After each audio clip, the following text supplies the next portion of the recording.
Barcelona against Casilla, the play-ins for the round of the 16. So for the visiting side of Casilla, we have with us the head coach, Mr. Dusan Tamsus, and from the player side, we have Mr. Thomas Grazili.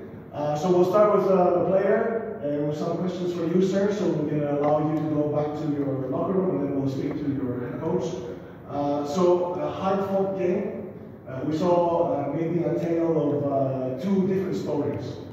3 quarters, the game seemed to be head-to-head. Everything was wide open.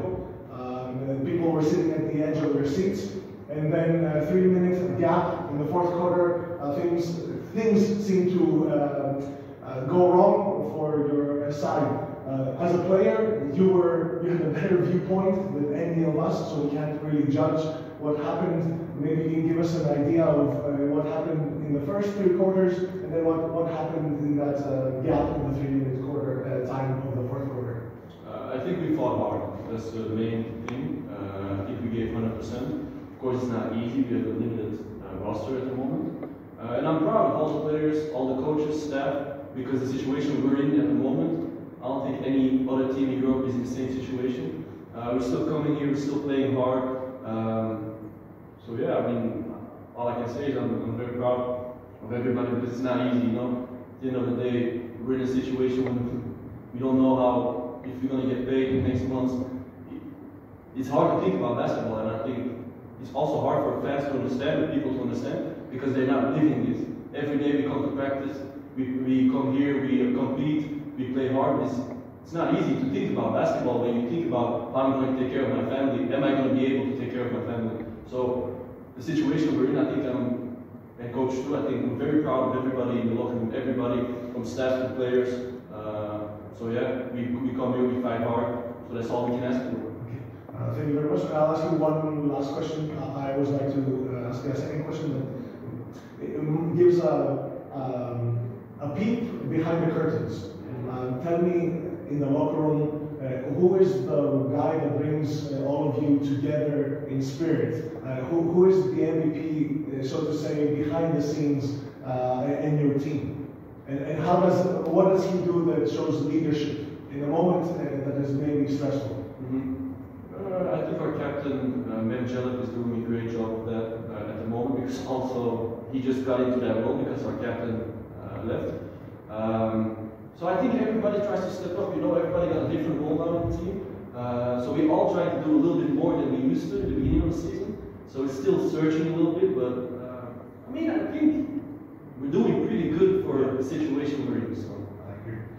Thank you very much for your time. I'll let you go back to your locker room. Thank you very much, sir. Again, I'll ask you maybe the same thing. In the first quarter, the refs only whistled a couple of fouls. The game was completely open. Very light defense, teams scoring back and forth. How did you view the change after the first quarter, and how did you adjust to be a more physical game and to come so close to bringing the series back to Casilla? First of all, I'm 100% agree with what Thomas said, because we are playing with very limited roster, and everybody gives their 100%, including coaches, staff, workers, and the players especially. So everybody tries to do their best, and we decide that we're not going to give up. This is our blood, this is our character. Same thing happened last game in Turkey in league game. Till the 3rd quarter, we gave our 100%, but after that, with the limited roster, we cannot keep going. When the energy goes down, then the mistakes start coming. We make wrong decisions, we miss easy shots. That's how it affects the game. But like I said, I'm proud of my players, proud of my friends, from my staff, and everybody tries to do their best.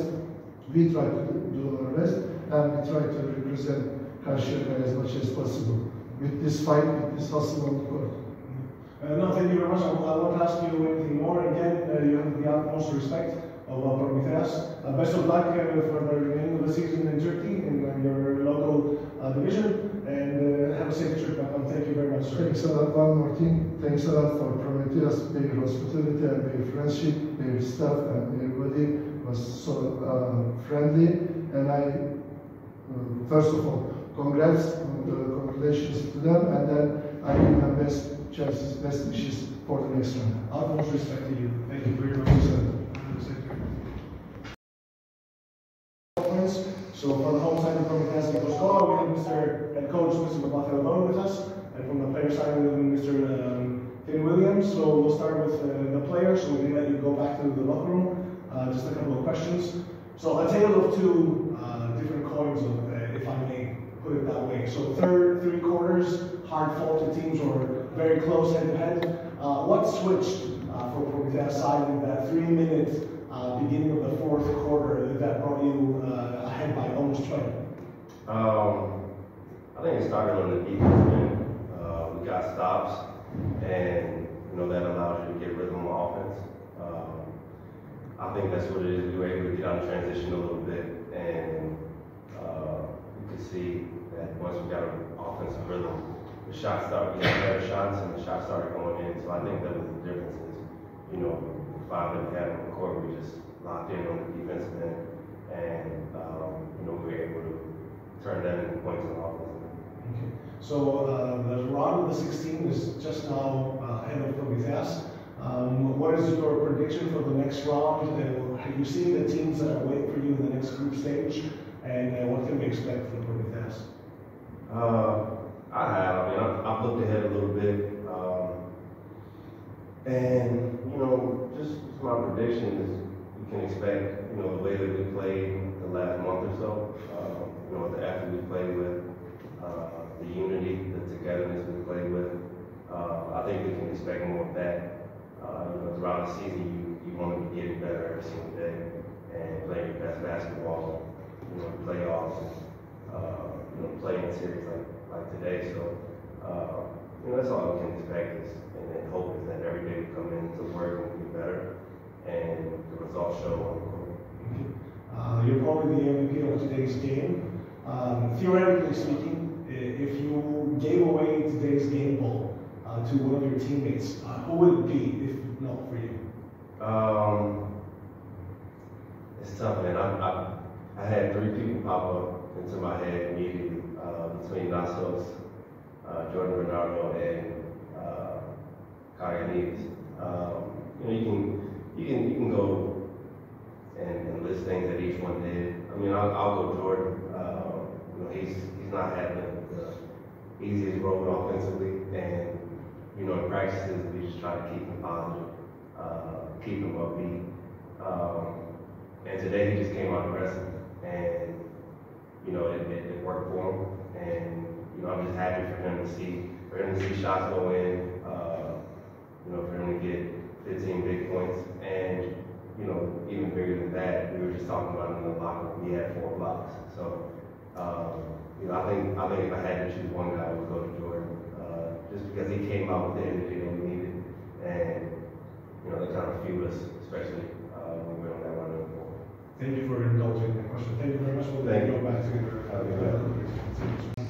congratulations on advancing to the round of 16. Before you have some thoughts on the game, you share them with us. One question: does anything feel different this year, advancing to the 16 in comparison to last year? And I only say this in the light of maybe the obstacles Prometheus had to overcome in the roster this year with injuries and so on. Does anything feel different, or is it basically the same? No, it's totally different year for us, totally different season. We had a lot of adversity all these months. In the beginning of the season, we missed many players of the team. We replaced some of them. We didn't start well on this year. We lost the first game. Until the end of the first group, nobody believed in us until the game against Liverpool away. I remind all of you, we beat Liverpool away, a team who was undefeated. They had 5-0. And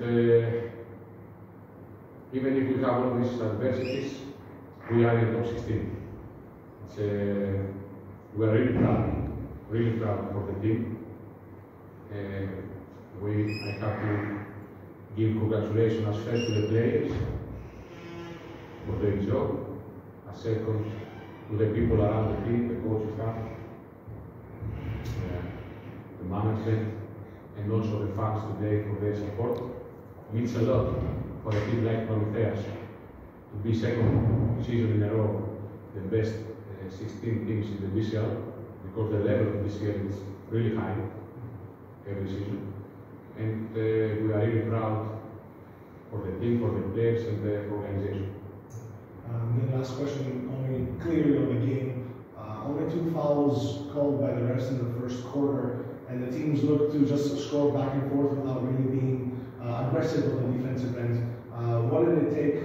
Maybe what did you say in the huddles? What did you say in the halftime to turn the team around and come out with such a defeating victory?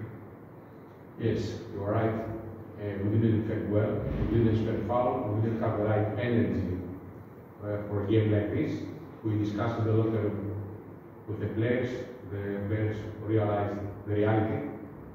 We didn't expect a tough game. I have to say that we have big respect for Garciaka. It's a big organization, big team. I believe we changed a lot of things on the second half. We defend much better, especially after the first part of the second half. And finally, we got this win. One more time, our defensive spirit was totally different. Don't forget that we had a very tough game 3 days ago. In the second overtime, we spent big energy, and players did one more great job. Thank you very much, sir. No more questions from my side. Again, congratulations. Thank you very much.